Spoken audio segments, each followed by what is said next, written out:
Bismillahirrahmanirrahim. Assalamualaikum warahmatullahi wabarakatuh. Salam edukasi.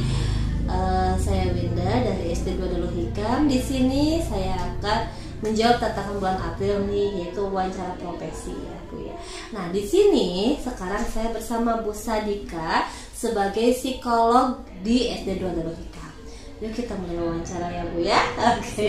Assalamualaikum Ibu. Waalaikumsalam. Sehat Bu? Alhamdulillah. Maaf ya ganggu waktunya Enggak sama sekali. Saya pengen berbicara sedikit gitu tentang psikologi sekolah seperti apa. Ya.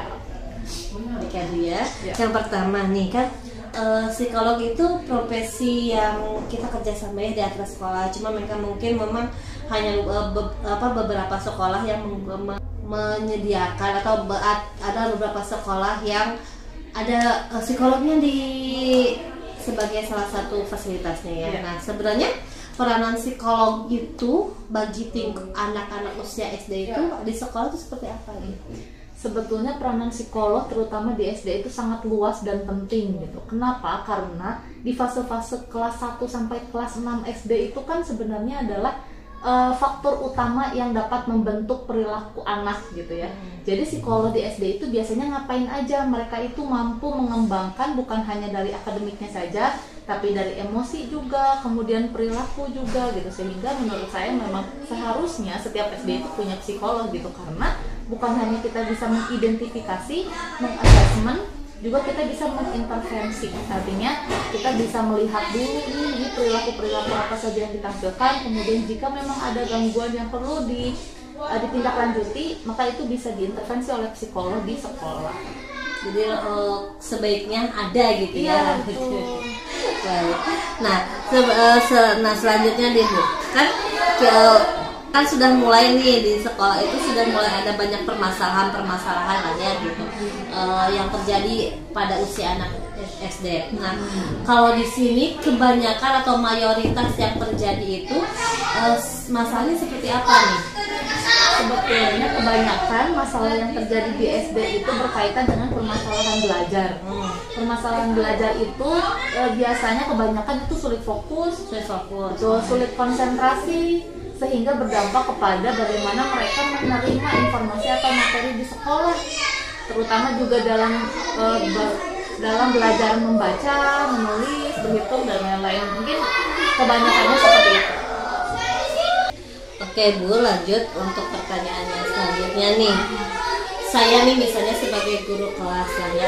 Kalau misalnya apa yang harus saya lakukan untuk pertama kali, kalau kesehatan P3K-nya mungkin ya, ketika ada permasalahan anak misalnya, apakah itu berantem atau apakah ada permasalahan miskomunikasi di anaknya seperti apa? Sebenarnya yang paling penting itu pertama pasti kita sebagai guru harus tetap tenang dulu gitu ya. Jangan terbawa emosi, karena rata-rata kalau misalnya ada masalah pasti pengennya reaktif gitu ya. Nah sebenarnya pertama itu tadi ya, tenang, kemudian tidak emosi dulu. Kemudian yang kedua kita harus mengidentifikasi masalah dengan jelas. Artinya siapa saja yang terlibat, kapan itu terjadi, masalahnya yang benar seperti apa, awal mulanya seperti apa gitu. Kemudian setelah itu ciptakan ruang yang aman gitu. Artinya kita juga harus memberikan kepercayaan ke anak gitu, dan juga menciptakan kenyamanan agar anak juga bisa berbicara dengan kita sebagai gurunya dengan penuh kepercayaan gitu. Kemudian setelah menciptakan ruangan aman juga kita harus mendengarkan semua pihak gitu. Artinya kalau misalnya ada kasus kan mungkin nggak cuma dari satu orang aja, tapi beberapa pihak gitu kan. Misalnya dari anaknya seperti apa, mungkin juga ada saksi lain, misalnya guru yang lain seperti apa. Jadi kita juga harus mendengarkan dari beberapa pihak. Setelah itu nanti kita cari solusi bersama-sama gitu. Jadi kalau misalnya kita mungkin barangkali kita merasa bahwa keputusan kita benar, tapi barangkali juga dari orang lain gitu ya punya saran yang berbeda dan lain-lain, bisa kita tampung sehingga kita bisa mencari solusi bersama-sama gitu. Yang tepat lah ya gitu.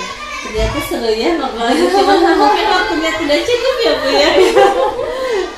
Oke, baiklah Ibu, jadi nanti mungkin saya lebih belajar lagi ya tentang psikolog anak juga. Ternyata seru dengan wawancara ini, ternyata banyak ilmu yang didapat gitu ya.